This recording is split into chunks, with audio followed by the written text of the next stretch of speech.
De lo que se habla, en este caso, la atención mundial se concentra en lo que ocurrió en un área de la Franja de Gaza, allí en Rafah, donde las Fuerzas Armadas de Israel bombardearon un lugar en el que, dicen, mataron a dos jefes terroristas de Hamás.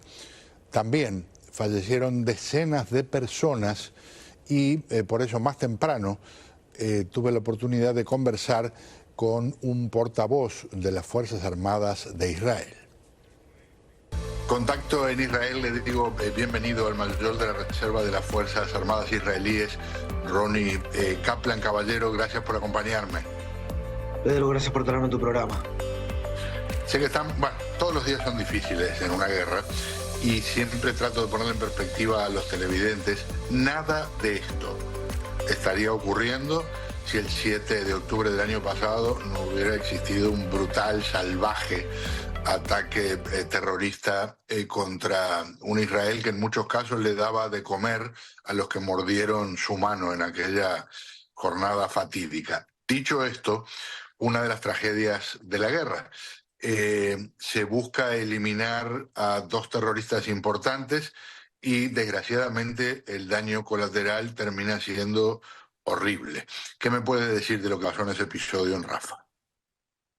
Mira, Pedro, este episodio está en este momento siendo investigado. Nosotros efectivamente alcanzamos la posición, de acuerdo a nuestro protocolo, de Yassin Rabia, que es el jefe del gabinete de Hamás en la zona de Judea y Samaria, que estaba allí, en el noroeste de Rafah, y también de Khaled Nagar, otro de los grandes architerroristas, digamos, de Hamás en Judea y Samaria, que estaba también allí en la zona de Rafah. Tras nuestra operación se desató un incendio absolutamente imprevisto que se cobró la vida trágicamente de civiles gazatíes que estaban allí. La planificación que realizamos para esta operación fue distinguiendo a civiles de terroristas. Estábamos también analizando la imagen allí del lugar. Alcanzamos la posición de un lugar absolutamente cerrado y también atrasamos la operación. No vimos ninguna mujer y ningún niño que estaban allí en la zona. Estamos, como te digo, investigando las causas del incendio, pero las municiones que utilizamos nosotros de ninguna manera no causaron ese incendio que vimos allí en las redes y también en la prensa.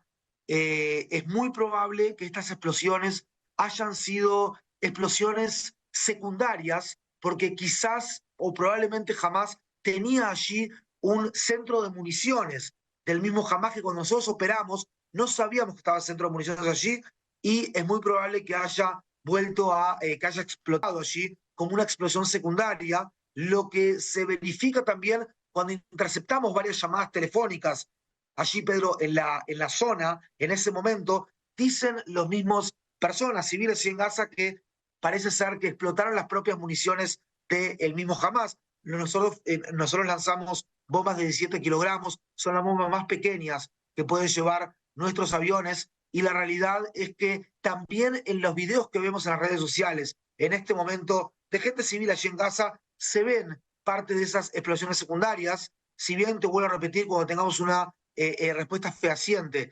100% comprobada, la vamos a compartir de forma transparente.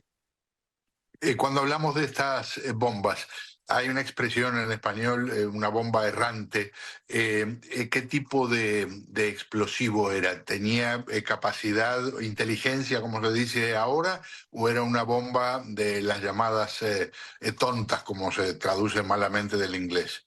Se trata de una bomba de 17 kilogramos, que son las más leves o las menos pesadas que pueden llevar nuestros aviones que hacen este tipo de operaciones. La hemos utilizado contra objetivos terroristas en la Franja de Gaza, porque los civiles no son nuestros enemigos.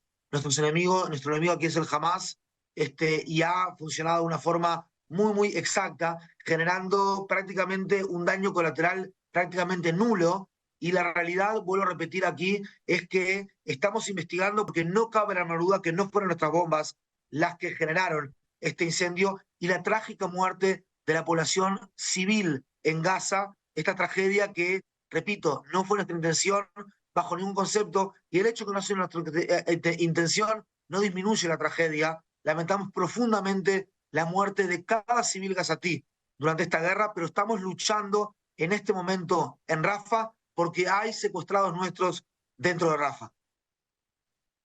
Una cosa que no me queda clara, estamos hablando, estábamos empleando la palabra bomba, ¿son bombas o misiles los que se emplearon? La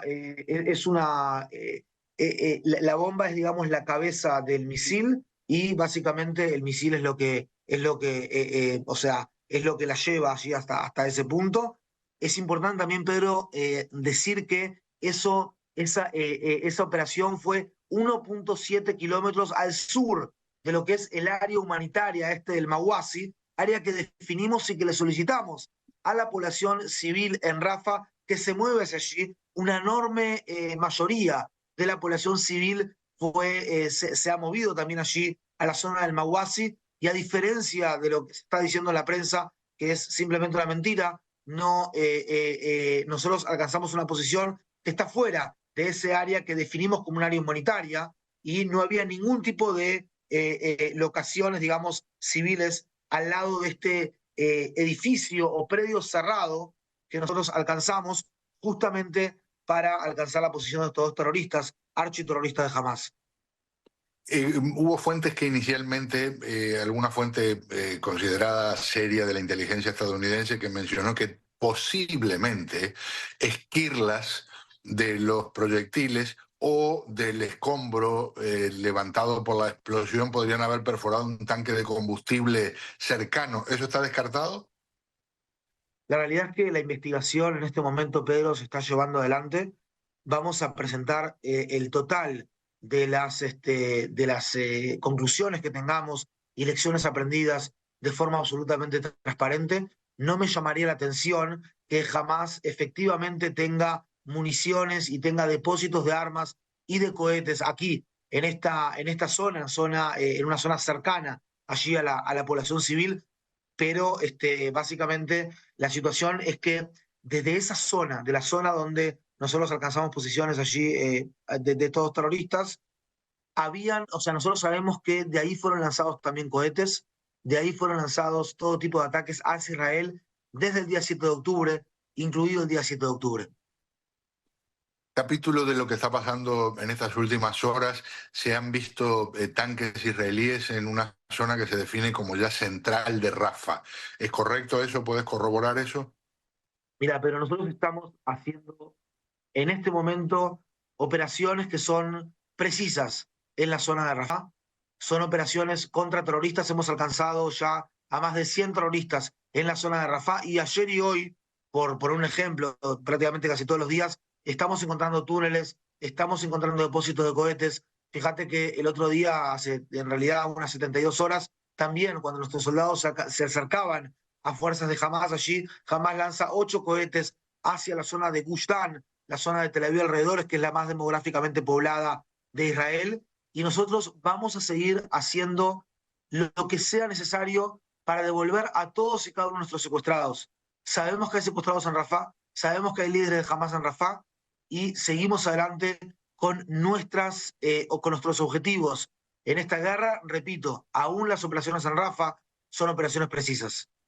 Una cosa que debo preguntar, sé que tal vez no hay una respuesta, esto es un tema subjetivo, no objetivo, pero ¿cómo está la moral de las Fuerzas Armadas de Israel con la tormenta de críticas que enfrentan, incluso con estas novedades recientes de hasta un pedido de arresto del primer ministro de Israel?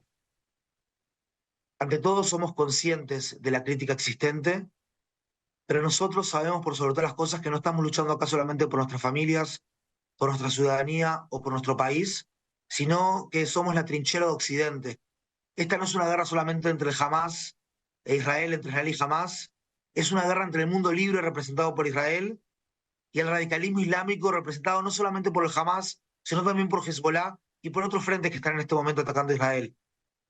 Nosotros estamos día a día permitiendo el pasaje de ayuda humanitaria a la Franja de Gaza. Más de 600.000 toneladas de ayuda humanitaria ha ingresado a la Franja de Gaza por tierra, por aire, por mar. Por tierra, más de 30.000 camiones han ingresado este muelle temporario del Comando Centroamericano que también permite el ingreso por mar y fuerzas aéreas que están lanzando prácticamente o enviando la ayuda a la población civil en Gaza. Nosotros entendemos que la única forma de poder tener paz en esta zona en algún momento es desmantelando a Hamas. Hay que liberar a los palestinos del Hamas y liberar a la población israelí del Hamas. Eso es lo único que va a traer estabilidad en la zona. Eso es lo único que va a evitar que se vuelvan a repetir o a imitar los actos que hace el radicalismo islámico, en este caso el Hamas, en otras partes del mundo. Si el terror logra rebasar la barrera de Israel, va a llegar a otros lugares.